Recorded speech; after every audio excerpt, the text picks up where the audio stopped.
ഇപ്പോൾ Instagram subscription social media ഇൻഫ്ലുവൻസർമാരുടെ പുത്തൻ lottery തന്നെയാണ്. സോഷ്യൽ മീഡിയയിൽ വെറുതെ ഫോട്ടോകളും വീഡിയോകളും പങ്കുവച്ചിരുന്ന കാലം കഴിഞ്ഞു. ഇന്ന് ഓരോ പോസ്റ്റും വരുമാനമാക്കി മാറ്റുന്ന സബ്സ്ക്രിപ്ഷൻ മോഡലിലേക്ക് ഇൻസ്റ്റഗ്രാം ലോകം മാറിക്കഴിഞ്ഞു. സെലിബ്രിറ്റികളുടെയും ഇൻഫ്ലുവൻസർമാരുടെയും സവിശേഷമായ എക്സ്ക്ലൂസീവ് കണ്ടന്റുകൾ കാണാൻ ആരാധകർ പണം നൽകുന്ന ഈ രീതിക്ക് ആഗോളതലത്തിൽ തന്നെ വലിയ സ്വീകാര്യതയാണ് ലഭിക്കുന്നത്.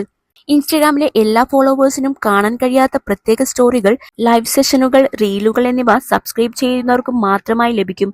ഓരോ ഇൻഫ്ലുവൻസർക്കും തങ്ങളുടെ ഇഷ്ടാനുസരണം സബ്സ്ക്രിപ്ഷൻ തുക നിശ്ചയിക്കാം.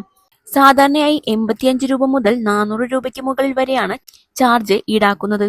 കേരളത്തിൽ നിന്നുള്ള ഇൻഫ്ലുവൻസർമാർക്കിടയിൽ സബ്സ്ക്രിപ്ഷൻ വഴി ഏറ്റവും കൂടുതൽ വരുമാനം നേടുന്ന ഒരാൾ രേണു സുധിയായിരുന്നു. 2466 സബ്സ്ക്രൈബേഴ്സ് ഉള്ള രേണുവിന്റെ ഒരു മാസത്തെ വരുമാനം 4,43,880 രൂപയാണ്. 180 രൂപയാണ് രേണു സബ്സ്ക്രിപ്ഷൻ ചാർജായി ഈടാക്കുന്നത്. അതേസമയം നടി അന്ന രാജൻ ഇൻസ്റ്റഗ്രാം സബ്സ്ക്രിപ്ഷനിൽ രേണുവിനെ മറികടന്നിരുന്നു. 1461 ആളുകളാണ് അന്നയെ സബ്സ്ക്രൈബ് ചെയ്തിരുന്നത്. പ്രതിമാസം 390 രൂപയാണ് സബ്സ്ക്രിപ്ഷൻ ചാർജായി അന്ന ഈടാക്കുന്നത്. 5,69,790 രൂപയാണ് സബ്സ്ക്രിപ്ഷനിലൂടെ മാത്രം മാസവരുമാനമായി അന്ന നേടിക്കൊണ്ടിരിക്കുന്നത്. എന്നാൽ ഇപ്പോഴിതാ രേണുവിനെയും അന്ന രാജനെയുമെല്ലാം പിന്നിലാക്കി ഇൻസ്റ്റഗ്രാം സബ്സ്ക്രൈബേഴ്സിന്റെ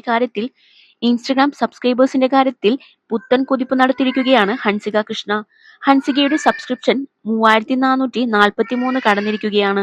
390 രൂപയാണ് സബ്സ്ക്രിപ്ഷൻ ചാർജായി ഹൻസിക ഈടാക്കുന്നത്. 13,42,770 രൂപയാണ് സബ്സ്ക്രിപ്ഷനിലൂടെ മാസവരുമാനമായി ഹൻസികയ്ക്ക് ലഭിക്കുക. കഴിഞ്ഞ ദിവസം ഹൻസികയുടെ ഒരു സബ്സ്ക്രിപ്ഷൻ വീഡിയോ ലീക്കായിരുന്നു. ഇതിനു പിന്നാലെയാണ് സബ്സ്ക്രൈബേഴ്സിന്റെ എണ്ണത്തിൽ ഗണ്യമായ പുരോഗതി ഉണ്ടായത്. വീഡിയോ ലീക്കായി ഒറ്റ ദിവസം കൊണ്ട് തന്നെ 1000-ലധികം സബ്സ്ക്രൈബേഴ്സ് വർദ്ധിച്ചുവെന്നാണ് സോഷ്യൽ മീഡിയ ഉപഭോക്താക്കൾ പറയുന്നത്. ഇൻസ്റ്റഗ്രാമിൽ 16 ലക്ഷം ഫോളോവേഴ്സുള്ള ഹൻസികയുടെ റീൽ വീഡിയോസിന് ലക്ഷക്കണക്കിന് കാഴ്ചക്കാരാണുള്ളത്.